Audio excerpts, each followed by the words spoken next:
Maintenant que nous sommes certains que PDO est activé, nous pouvons nous connecter à MySQL. Et nous allons avoir besoin de 4 renseignements. Le nom de l'hôte.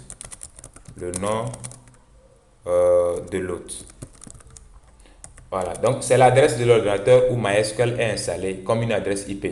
Le plus souvent, MySQL est installé sur le même ordinateur que PHP. Et dans ce cas, on mettra la valeur localhost pour dire que les deux sont sur la même machine, c'est-à-dire le PHP et MySQL. Par contre, quand vous allez vouloir mettre votre site en production, votre hébergeur peut vous indiquer d'autres valeurs. Et dans ce cas, il faudra modifier cette valeur conformément. Et maintenant, l'autre information dont on aura besoin, c'est le nom de la base de données. Le nom de la base de données. Donc, on va renseigner ce nom de la base de données auquel on aimerait que PHP se connecte. Et puis, on a aussi besoin du login, c'est le nom d'utilisateur à utiliser. Et on termine par le mot de passe. Et lors de l'installation de WAMP, moi, je n'ai rien renseigné comme mot de passe. Et donc, par défaut, je vais laisser ça comme vide. Exactement aussi pour le login, je n'avais pas changé. Et quand vous ne changez rien, le nom d'utilisateur, ça sera root.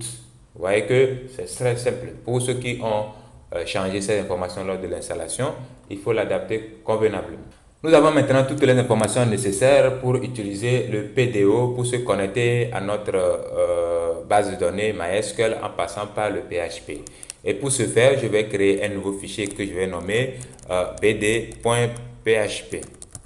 Très bien. Une fois le fichier créé, à l'intérieur maintenant, on va commencer par écrire du PHP, d'abord en ouvrant une valise PHP. Et à l'intérieur maintenant, on va déclarer une variable dans laquelle on va recevoir un objet de type PHP. Ici, je parle d'objet en termes de programmation orientée objet, c'est une parenthèse. Ne vous inquiétez pas, écrivez tout ce que je vais écrire pour ceux qui n'ont aucune notion pour la programmation orientée objet. Je crois très bien qu'après ce tutoriel, nous allons attaquer la programmation orientée objet avec le PHP et vous allez mieux comprendre. Sinon, pour le moment, ne vous inquiétez pas, écrivez tout ce que je vais écrire et ça sera très, très facile pour vous. Donc, cette variable, je vais l'appeler bdd égale new pdo. Donc, pour créer l'objet PDO, je vais renseigner certaines informations telles que le host, c'est-à-dire le serveur. Donc, je vais d'abord écrire MySQL host espace host. Qu'est-ce que je suis en train de dire? MySQL host égale, voilà, localhost, localhost, pour dire que nous sommes en local, point virgule. Et maintenant, je vais renseigner le nom de la base de données. Je vais écrire db name égale. Donc, on avait créé une base de données qu'on a nommée test.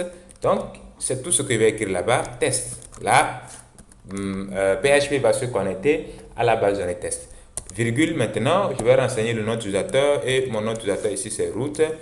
Virgule, et maintenant, le mot de passe. Et dans mon cas, le mot de passe est vide. Je n'avais pas changé mon mot de passe, donc c'est vide par défaut. N'oubliez pas le point virgule. Donc, je mets le point virgule, puis j'enregistre. Si vous avez renseigné les bonnes informations, c'est-à-dire le nom de l'hôte, le nom de la base de données, le nom d'utilisateur et puis le mot de passe, rien ne devrait s'afficher à l'écran si on essayait par exemple d'accéder à cette page-là. En faisant ceci, localhost, le nom du dossier dans lequel il y a le projet, slash, je l'ai appelé comment? Je crois que c'est bd.php. Donc j'écris bd.php, je valide. Et voilà, il n'y a aucune information qui s'affiche. Ça veut dire que tout s'est bien passé et donc PHP a pu se connecter à MySQL.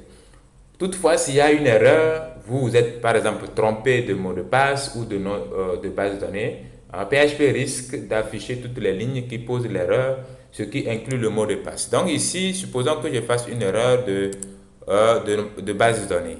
Le nom de la base de données, j'ai écrit TES, il manque le T, ça veut dire que cette base de données n'existe pas dans MySQL. Donc, on va retourner actualiser pour voir ce qui se passe.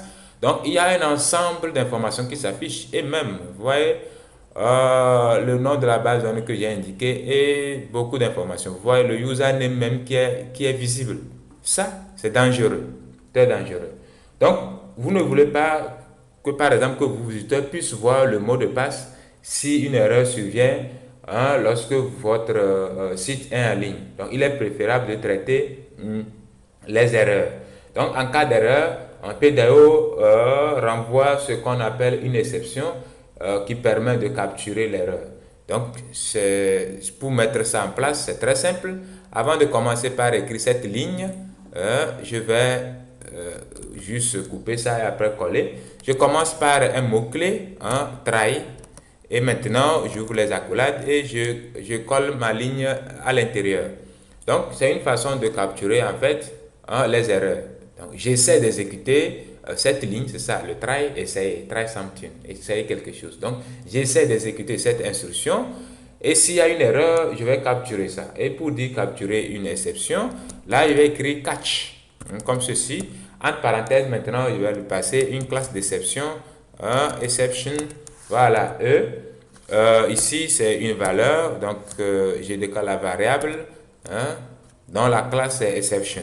Et maintenant, j'ouvre les accolades pour traiter l'exception. Et je vais utiliser la méthode die pour afficher une information. Je vais écrire ici erreur.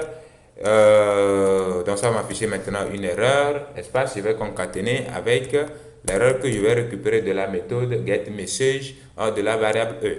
Donc je mets tout simplement e. Voilà, et je fais appel à la fonction getMessage qui va m'afficher l'erreur l'erreur qui s'est produite en essayant plutôt d'exécuter cette ligne-là. Donc, j'enregistre, on va revenir voir maintenant comment cela va se passer. Voilà, quand j'ai essayé d'exécuter, on me dit erreur, base test inconnue. Voilà, donc c'est clair, il n'y a plus d'autres informations compromettantes. Donc ici, je vais maintenant corriger le nom de la base de données. Je vais enregistrer puis actualiser. Là, on va remarquer qu'il n'y a plus d'erreur. Maintenant que nous sommes connectés à MySQL, dans les prochains épisodes, nous allons commencer à envoyer des requêtes à MySQL en passant par PHP.